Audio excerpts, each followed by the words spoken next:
دیکھا کہ Peoples party جو ہے وہ انتقامی سیاست پر یقین نہیں رکھتی، لیکن حال ہی میں جب ہم نے دیکھا کہ پریس کانفرنس ہوئی تو ایمل ولی خان صاحب جو بلاول بھٹو زرداری صاحب کے ساتھ ہی بیٹھے ہوئے تھے، انہوں نے کہا کہ خان صاحب کو ٹھکانے لگانا پڑے گا۔ تو کیا حکومت کوئی انتقامی کارروائیوں کی طرف جا رہی ہے؟ اس ٹھکانے لگانے کا کیا مطلب ہے؟ تو آپ کیا سمجھتے ہیں؟ بلاول صاحب کو کام میں کہا کہ ایسی بات کریں؟ نہیں، لیکن اتحاد تو ہے۔ دیکھیں، اتحاد ہمارا بالکل ہے، ہمارا جو ہے وہ 11-12 جماعت اس وقت حکومت کے اتحاد میں ہے۔ ہر کسی کا اپنا ایک مینیفیسٹو ہے، ہر کسی کا اپنا ایک پوائنٹ آف ویو ہے۔ ضروری نہیں کہ ہم ایک دوسرے کے ساتھ اس پوائنٹ آف ویو پہ، اس کے مینیفیسٹو پہ ایگری کریں۔ ان کا پوائنٹ، دیکھیں ہم تو یہ کہتے ہیں کہ پولیٹیکل وکٹمائزیشن نہ ہو۔ ماضی میں نیب کے ذریعے بڑی پولیٹیکل وکٹمائزیشن ہوئی ہیں، پولیس گردی بھی ہوئی ہے، لیکن ہم کہتے ہیں کہ پولیٹیکل وکٹمائزیشن نہ ہو، لیکن جس نے اس ملک کو لوٹا ہے، جس نے اس کی کرپشن کی ہے، وہ جو ہے اس کا حساب کتاب ہونا چاہیے۔ ایمل ولی صاحب نے اس لیے کہا کیونکہ خیبر پختونخوا میں کوئی 10 سال سے ان کی حکومت ہے، پی ٹی آئی کی۔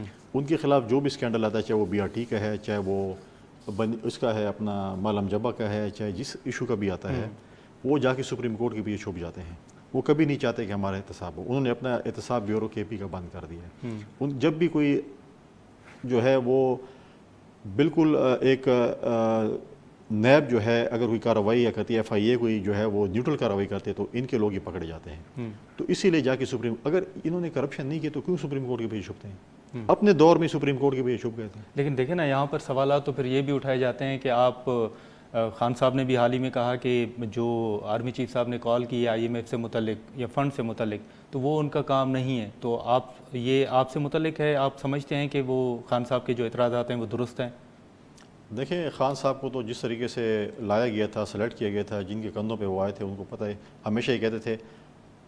کل میں کسی کا اسٹیٹمنٹ سن رہا تھا چیف الیکشن کمشنر کے حوالے سے کہ جی یہ تو ہمیں اسٹیبلشمنٹ نے اس کا نام دیا تھا۔ ہمیشہ اب پتہ چلتا ہے، یہ تو پہلے کہتا تھا کہ میں تو مر جاؤں گا، خودکشی کر جاؤں گا، میں کہیں کسی کے سامنے نہیں لیٹوں گا۔ اب پتہ چل رہا ہے تو یہ تو 4 سال لیٹر ہے، ہمیں آج پتہ چلا کہ جو ہر اس میں ایشو میں یہ لیٹر ہے۔ لیکن آئی ایم ایف سے متعلق اعتراض ان کا درست نہیں ہے، آپ سمجھتے ہیں؟ نہیں، میں نہیں سمجھتا درست ہے۔ یہ ایک کلیکٹیو رسپانسبلٹی اس ملک کی۔ اگر یہ ملک خدا نہ خاصا ڈیفالٹ کرتا ہے، اس میں میرا بھی قصور ہے، آپ کا بھی قصور ہے، ہر سیاسی جماعت کا قصور ہے، ہر ادارے کا قصور ہے۔ لیکن اگر آپ یہ دعویٰ کرتے ہیں کہ آپ نے تمام مطالبات اور تمام جو کام ہے وہ مکمل کر لیا، تو پھر آئی ایم ایف کی طرف سے وہ تاخیر کا شکار؟ تاخیر اس لیے کہ ان کے 3 ہفتوں کی چھٹیاں ہیں، اور مجھے کبھی یقین ہے کہ اینڈ آف اگست جو ہے یہ چیز سیٹل ہو مجھے۔ لیکن آپ کو پتہ ہے کہ جب وہ فورن کنٹریز میں اگر گورے جب کام کرتے ہیں 5 بج جاتے ہیں، وہ پین ادھر ہی چھوڑ کے چلے جاتے ہیں، کہتے ہیں بس میرا یہ کام ختم ہو گیا۔ اب وہ کیونکہ 3 ہفتوں کی ان کی چھٹیاں ہیں، میرے خیال کے مطابق جب وہ جیسے ان کی چھٹیاں ختم ہوں گی تو اس کے اوپر جو ہے وہ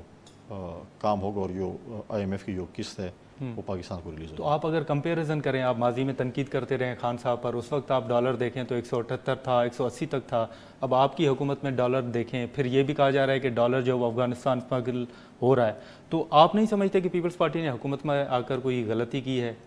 نہیں، میں نہیں سمجھتا کہ یہ پیپلز پارٹی یا اتحاد نے حکومت میں آ کر غلطی کی، کیونکہ ہم نے اگر 1.5 سال پہلے ان پہ عدم اعتماد کیا، جمہوری طریقے سے ان کو اگر ہٹایا ہے، وہ ہم نے ایک اچھائی کی ہے، کیونکہ اس سے بھی زیادہ ملک کے حالات خراب ہو جاتے ہیں۔ لیکن ریلیف تو نہیں مل رہا۔ دیکھیں، پرابلم یہ نہیں ہے، آپ کہہ رہے ہیں کہ آپ نے 2 مہینے میں کیا کیا ہے۔ یہ چیز اگر آپ کو اگر آپ اسٹوڈیو میں بیٹھے ہیں، آپ کو ایک اجڑا ہوا جو ہے ایک اسٹوڈیو ملتا ہے، اس کو بنانے میں آپ کو ٹائم لگا۔ اب یہ نہیں ہے کہ ہم آئے تو فوراً یہ چیز ہو گئی ہے۔ ایک چیز جو ہے وہ میں مثال دیتا ہوں کہ پریشر کوکر میں وہ پریشر پورا جمع تھا، اور آپ کچن میں جائیں اور پریشر کوکر پھٹ جائے تو اجڑی ہوئی چیز لینے میں پھر آپ دیکھیں، میں سمجھتا ہوں کہ لیڈرشپ کوالٹیز وہی ہوتی ہے کہ جو ملک کو بحران سے نکالیں۔ ایسے تو اور کوئی ملک چلا سکتے ہیں آرام سے، سب کچھ نارمل ہو تو کیا کچھ بھی نہیں ہے۔ لیکن آپ اگر ملک جب ایک مشکل حالات میں ہو، آپ کرائسس میں ہو، آپ اس ملک کو ان کرائسس سے نکالیں، تو وہ آپ کی لیڈرشپ کوالٹیز ہوتی ہیں کہ آپ نے ملک والے۔ اور ہم انشاءاللہ تعالیٰ پوری امید ہیں، ہماری پوری ٹیم پوری امید ہے کہ انشاءاللہ اس ملک کو ہم